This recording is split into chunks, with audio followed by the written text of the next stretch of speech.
So in this part, I decided to add some ears to the sculpture. And I'm not really sure exactly what I was thinking, but I was going after a cyberpunk sort of look, and I was a little inspired by that game, Cyberpunk 2077. I heard people should get it, but I thought it was kind of cool. And I do like the hairstyle I gave her. It seems like it's almost like a Cleopatra sort of style. And it looks better than the original hair. I don't tend to like that kind of wavy, curly hair for models, for female models. I kind of like a distinct line, and I think this sort of hair is a little bit better for it.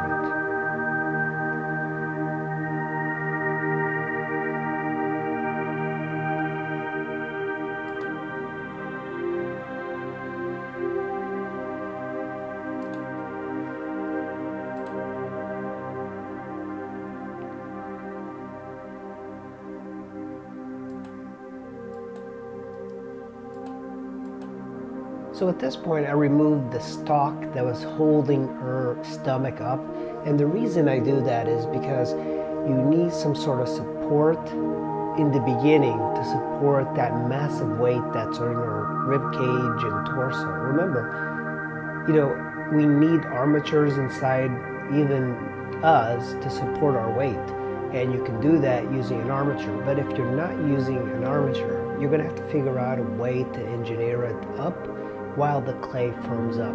At this point, the clay is still wet, it's still workable, but it's quickly drying, because if you remember, in one of the previous things that I did was dig out the inside, and when you start to dig out the inside, it starts to get drier faster. It's still very workable, but it does get a little bit like stronger and a little bit drier, which at this point, that's exactly what I want. So using a shop towel, I basically go over the entire sculpture, and this shop towel that you can get at any auto parts store works really well. It actually works almost as similar as a burlap bag that a lot of old masters would use for clay sculptures.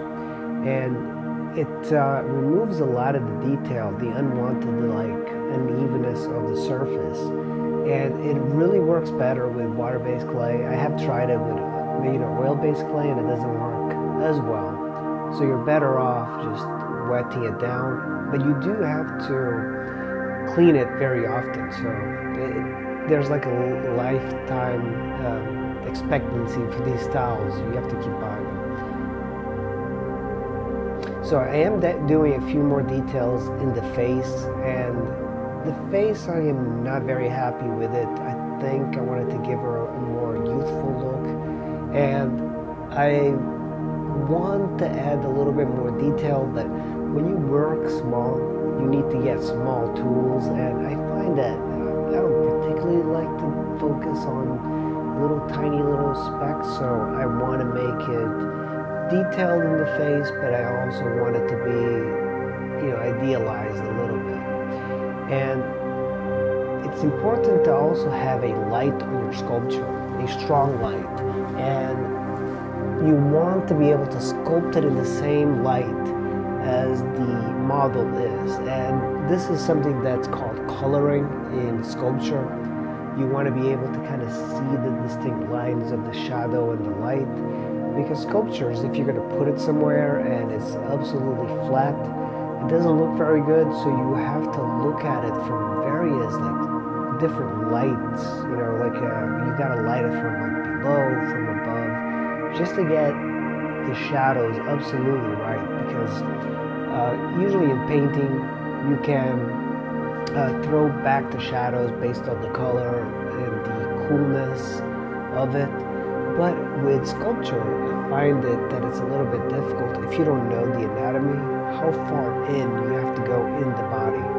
And I do have quite a few mistakes still, but at this point, it's only a matter of subtly sculpting and not so much any major developments that are going to happen.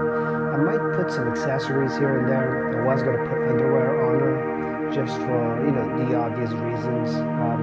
But I kind of like it. I like the the fact that it's right in your face. And it's, you know, I always found that artists that like my page on Facebook or whatever, and they comment to be a little bit judgmental with the subjects that I sculpt. And I've sculpted before this kind of like bondage sort of style, and I kind of like it. I like the subject, but I found that people tend to be very, very angry at me, and the comments that kind of fly at me are kind of insane. And in these sculptures, I tend to get censored by YouTube and Facebook, and I've posted these sculptures before on Facebook, and I've actually had them like removed, and I've gotten banned for like I think for a few weeks until they I guess they let you back in. But at this point, like even using the hands, it's all about subtlety. So here's something that I'm doing. I decided to put a bowl. So I am sculpting the bowl right here, and there is a shape to it. So, but it was an afterthought, but I kind of like the idea that she has like a plate, and it's going to be milk. So it's actually going to be a fluid. And the cool thing is that with this water-based clay, you should be able to put some water in that bowl when the sculpture is fired. So I think it's kind of like a neat sort of thing. So I might do that sort of like motif. I'm still not done with the bowl, and here I'm just kind of like trying to work on the shape. There's a lot of details for each bowl, and I think the thing that people will do is kind of create a very general bowl that I'm trying to do and create a little bit more detail on it. I'm not sure if I'm going to write something on it, but I think that this is a good start. And for right now, I want that clay piece to be a little bit harder, and because it's overly wet, to do the details, you need it to be just a little bit harder, because then you can really get in there.